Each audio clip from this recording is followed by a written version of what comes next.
पालमपुर नाम के गांव में हरिराम अपनी पत्नी और बेटे के साथ रहता था। हरिराम की पत्नी सुमित्रा अपने पति हरिराम और बेटे किशन दोनों से बहुत परेशान रहती थी, क्योंकि जैसा बाप वैसा ही बेटा। दोनों बाप बेटे बहुत आलसी थे। बस थोड़ा बहुत कहीं काम मिल गया तो वो कर लिया, नहीं तो दिन भर खटिया पर खर्राटे मारते रहते थे। अजी सुनते हो, उठ जाओ, मुर्गा अपनी बांग से पूरे गांव को जगा चुका है। सूरज उगकर सिर तक आ गया, पर मजाल है कि जो तुम दोनों बाप बेटे बिस्तर छोड़ दो। जाओ बनवारी से दूध ले आओ, नहीं तो बिना दूध चाय के रहना पड़ेगा आज। अरे सुमित्रा, क्यों सुबह सुबह मेरा दिमाग खराब कर रही हो? हैं? अपने 25 बरस के लाडले को उठाओ, अब मेरी उम्र नहीं काम करने की। पर मैं भी अभी कितने काम कर लेती हूँ। तुम शुरू से ही आलसी हो और उम्र बढ़ने के साथ साथ और भी आलसी होते जा रहे हो। तुम्हारी देखा देखी किशन भी आलसी बन गया है। ओ किशन, उठ, जा जाकर दूध लेकर आ। अरे उठ रहा हूँ माँ, बस थोड़ी देर और सोने दो ना। चुपचाप उठकर दूध ले आ, वरना मुझसे बुरा कोई नहीं होगा। लाओ 2 डब्बा लाता हूँ। राम राम सुमित्रा बहन, एक बात बोलूं, अब तुम अपने किशन का ब्याह कर दो। ब्याह के बाद अपने आप सीधे रास्ते पर आ जाएगा। राम राम वीना बहन, ब्याह तो तब करूंगी ना जब कोई अपनी बेटी की शादी इस निठल्ले के साथ करने को तैयार होगा। तुम्हें लगता है इसके लिए कोई लड़की मिलेगी? कितने लोगों से तो कह चुकी हूँ। एक लड़की है मेरी नजर में, कहो तो बात करूं। अच्छा, हाँ हाँ, फिर तो जरूर बात करो। मेरे तो इस किशन के भाग्य खुल जाएंगे अगर कोई इसे अच्छी भरी लड़की मिल जाए। बहुत भरी लड़की है, पर एक दिक्कत है सुमित्रा बहन, लड़की बेचारी बहुत गरीब है। उनके पास दहेज में देने के लिए कुछ भी नहीं है। माँ बाप बहुत गरीब हैं। कोई बात नहीं वीना बहन, हम लोग भी तो कौन सा पैसे वाले हैं। तुम तो हमारे घर की सारी कहानी जानती हो, और क्या पता उस लड़की के आते ही हमारे घर में लक्ष्मी माता का वास हो जाए। समय का क्या पता उसके सौभाग्यशाली कदम हमारे घर में पड़े तो हमारे घर के वारे न्यारे हो जाए। मैं इस रिश्ते के लिए तैयार हूँ। अब शादी होकर शोभा घर आ गई। सुमित्रा ने अपने पति हरिराम को समझाया, सुनो जी, अब तो बहू भी घर में आ गई। इस तरह से देर तक सोना, काम पर ना जाना, ये बात अगर बहू को पता चली तो उसको कितना बुरा लगेगा। एक काम करो, तुम और किशन कल ही ठाकुर साहब के पास चले जाओ। वो कोई ना कोई काम तुम दोनों को जरूर दे देंगे। अरे कुछ तो पैसा आएगा। घर में पैसों की जरूरत अब ज्यादा है। आगे बहू बेटे के बाल बच्चे होंगे तो घर में जरूरत तो है ना। इसलिए समझा रही हूँ, ये आलस छोड़ो और काम पर चले जाओ। ठीक है सुमित्रा, मैं और किशन कल एक बार ठाकुर साहब के पास हो आएंगे। तुम किशन को जल्दी उठा देना। हरिराम और किशन को काम किए हुए काफी अरसा बीत गया था, पर सुमित्रा के समझाने पर हरिराम और किशन बर ठाकुर साहब के पास काम मांगने गए। पर जब वो वापस लौटे तो उनका मुंह लटका हुआ था। क्या हुआ जी, तुम तो काम के लिए गए थे, फिर तुम्हारा मुंह क्यों लटका हुआ है? और तुम बहुत जल्दी भी आ गए। माँ, ठाकुर साहब ने हमें काम देने से मना कर दिया। वो कह रहे हैं कि हमने काफी समय से कोई काम नहीं किया ना, तो हमसे कोई काम नहीं होगा। अब तो एक ही रास्ता बचा है, अपना वो बंजर जमीन का टुकड़ा बेच देता हूँ। मेरी 1-2 से बात हुई है, कुछ पैसे तो आ ही जाएंगे घर खर्च के लिए। कैसी बातें कर रहे हो जी? वो एक छोटा सा टुकड़ा जमीन का हमारे पास बचा हुआ है, तुम उसे भी बेच देना चाहते हो? फिर हमारे पास क्या रह जाएगा? सुमित्रा, वो जमीन बंजर है, उस पर कोई खेती नहीं हो सकती, और मेरे हाथों में इतनी ताकत नहीं कि मैं उस बंजर जमीन को खोदकर उसमें फसल उगा सकूं। मैं तो ये जमीन बेच दूंगा। माँ बापू सही कह रहे हैं, उस जमीन को बेचकर हमें अच्छे पैसे मिल जाएंगे। अच्छा, मुझे बहुत जोरों की भूख लगी है। शोभा, मेरे लिए खाना लगा दो। शोभा किशन और हरिराम की बातें बहुत ध्यान से सुन रही थी। शोभा रसोई में जाती है और बर्तनों में पानी भरकर अपने पति और ससुर के आगे परोस देती है। ये क्या बहू, बर्तन में खाली पानी भरकर क्यों लेकर आई हो? क्या आज खाना नहीं बना क्या? हाँ, मैंने तो तुमसे खाना मांगा था ना। आज क्या बना है खाने में? खाने में तो दाल चावल बने हैं, पर मैं आप दोनों को ये खाली बर्तन पानी से भरे हुए इसलिए परोस रही हूँ कि आने वाले कुछ दिनों में आपको यही पानी पीकर गुजारा करना पड़ेगा। सुमित्रा अपनी बहू के साहस को देखकर हैरान रह गई। सुमित्रा उस समय चुप रही। उसकी बहू जो भी कर रही थी बिल्कुल ठीक कर रही थी। माफ कीजिएगा पिताजी, वैसे मैं ठीक कह रही हूँ ना? उस जमीन के टुकड़े को बेचकर हम कितने दिन खा लेंगे? फिर तो हमारे पास कोई जरिया भी नहीं रह जाएगा कमाई करने का। अब जब कोई काम ही नहीं करेगा तो पानी पीकर ही गुजारा करना पड़ेगा ना। एक काम करते हैं माँ जी, वो भोजन हम कल खा लेंगे, आज पानी पीकर गुजारा कर लेते हैं। हाँ बहू, तुम ठीक कह रही हो। लाओ, मुझे भी पानी ही दे दो, मैं भी पानी पीकर गुजारा कर लेती हूँ, वैसे भी मुझे इतनी भूख नहीं है।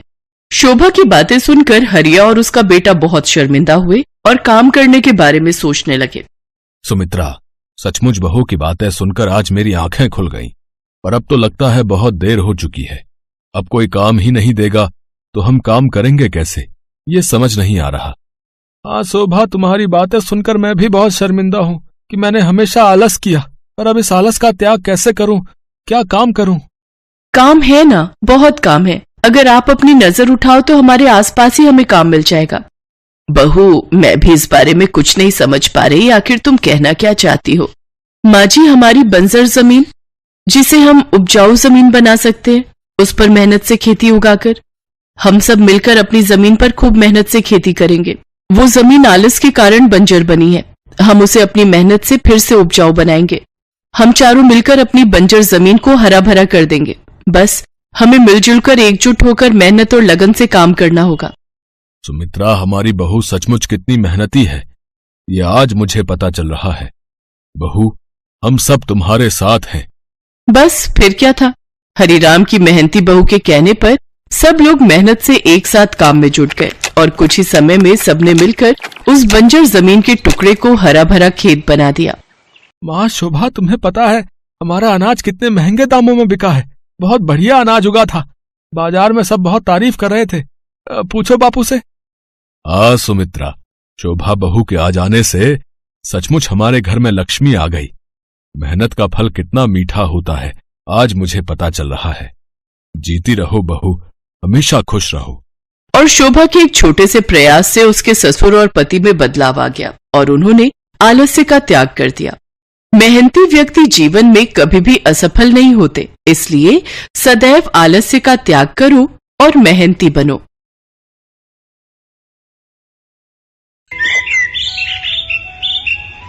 हम भी देखते हैं या हमारे साथ कैसे नहीं जाएगा। ये मेरे पति हैं और मैं इनकी धर्म पत्नी हूँ, आप इनसे जबरदस्ती नहीं कर सकते। आज रजनी अपने जिस पति के लिए दुनिया से लड़ रही थी वो एक किन्नर है। सागर के जन्म से पहले सावित्री रामपुर में अपने पति रमेश और सास के साथ रहती थी। अरे सावित्री, क्या कर रही है? पता है ना, दाई माँ बोल कर गई थी इस हालत में तू आराम किया कर। यही बात तो इसे मैं बोलती रहती हूँ, पर ये सुनती ही कहाँ है।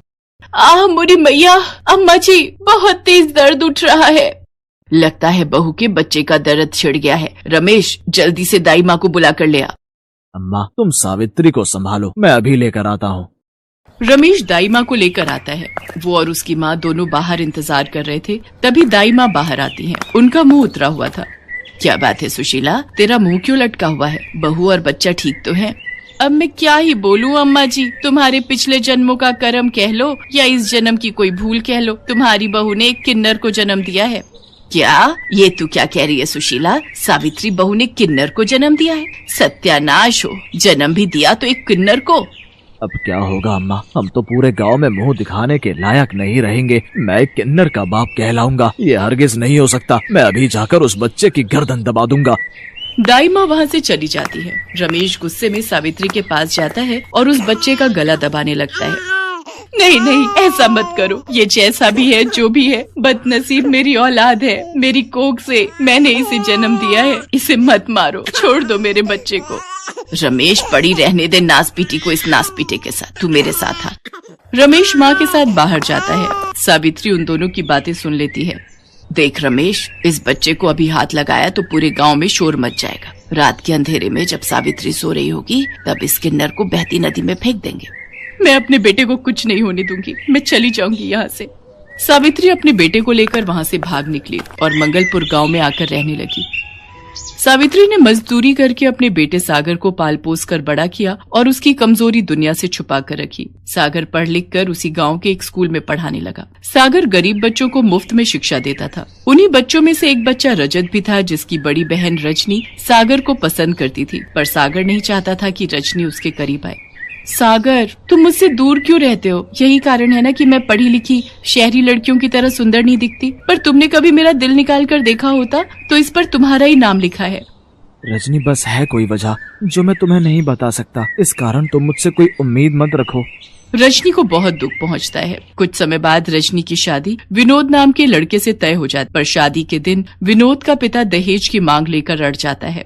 सेठ जी, मुझे कुछ दिन की मोहलत तो दो। जैसे ही फसल बिकेगी मैं बाकी के रुपए भी आपको दे जाऊंगा।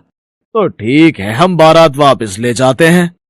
ऐसा ना कहो जैकिसन बाबू, बिन माँ के मेरे बच्चों ने पहले ही बहुत दुख झेले हैं। मेरी बच्ची से कोई शादी नहीं करेगा। भगवान के लिए ये शादी होने दो मालिक, मैं आपके पैर पड़ता हूँ। बापू, मेरे कारण तुम ऐसे लालची लोगों के पैरों में मत गिरो। जाते हैं तो जाने दो ऐसे लोगों को। मुझे भी ऐसे लालची लोगों के घर बहू बनकर नहीं जाना। इससे तो मैं कुंवारी ही अच्छी हूँ। चल बेटा विनोद, बारात वापस जाएगी। रुक जाओ किशन बाबू, ऐसा मत करो, रुक जाओ। रजनी की बारात वापस लौट जाती है। ये सदमा रजनी बर्दाश्त नहीं कर पाती और वो आत्महत्या करने के लिए कुएं में कूद जाती है। अचानक सागर उसे देख लेता है और वो भी उसके पीछे कुएं में कूद जाता है और किसी तरह रजनी को कुएं से बाहर लाता है।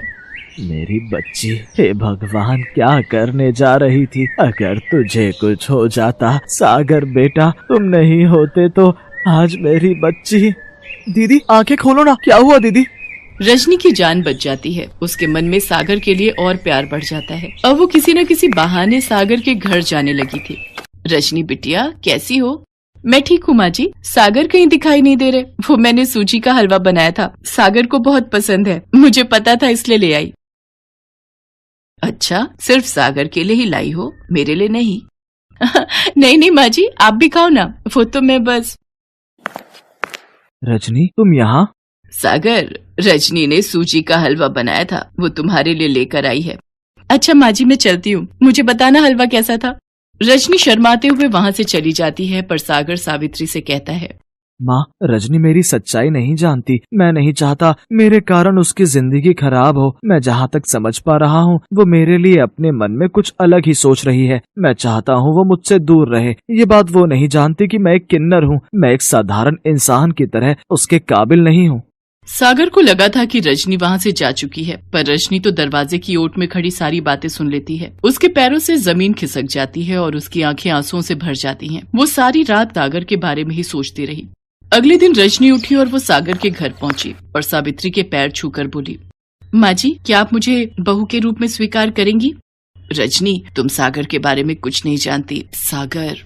माँ जी, मैंने कल आपकी और सागर की सारी बातें सुन ली थी। सागर की सच्चाई जानने के बाद मेरे दिल में सागर के लिए और प्रेम बढ़ गया है। सागर मेरे लिए पूरी तरह से मेरे पति बनने लायक हैं। सागर का दिल बहुत साफ है। जो लड़का पिताजी ने मेरे लिए देखा था, वो लोग तो लालची निकले। घटिया लड़के से शादी करने से अच्छा है सागर जैसे नेक दिल इंसान से शादी करूं। मैं सागर को पसंद करती हूँ और मैं उन्हीं से शादी करूंगी। जुग जुग जियो मेरी बच्ची, तुमने मेरे बच्चे की जिंदगी में खुशियों के रंग भर दिए।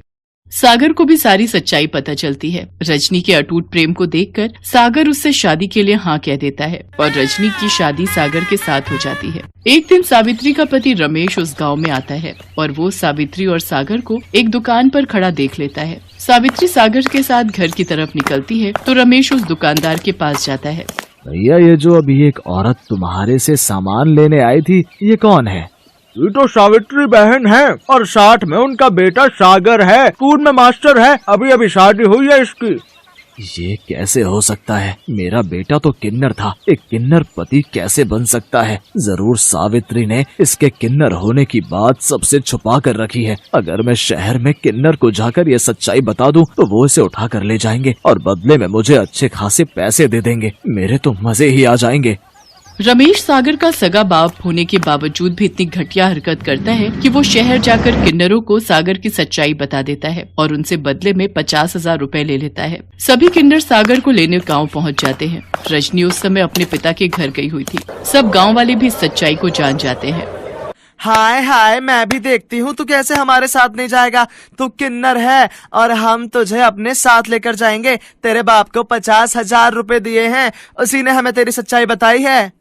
मैं क्या करूँ माँ, कुछ समझ नहीं आ रहा। मेरा अपना बाप ही मेरे खिलाफ हो गया।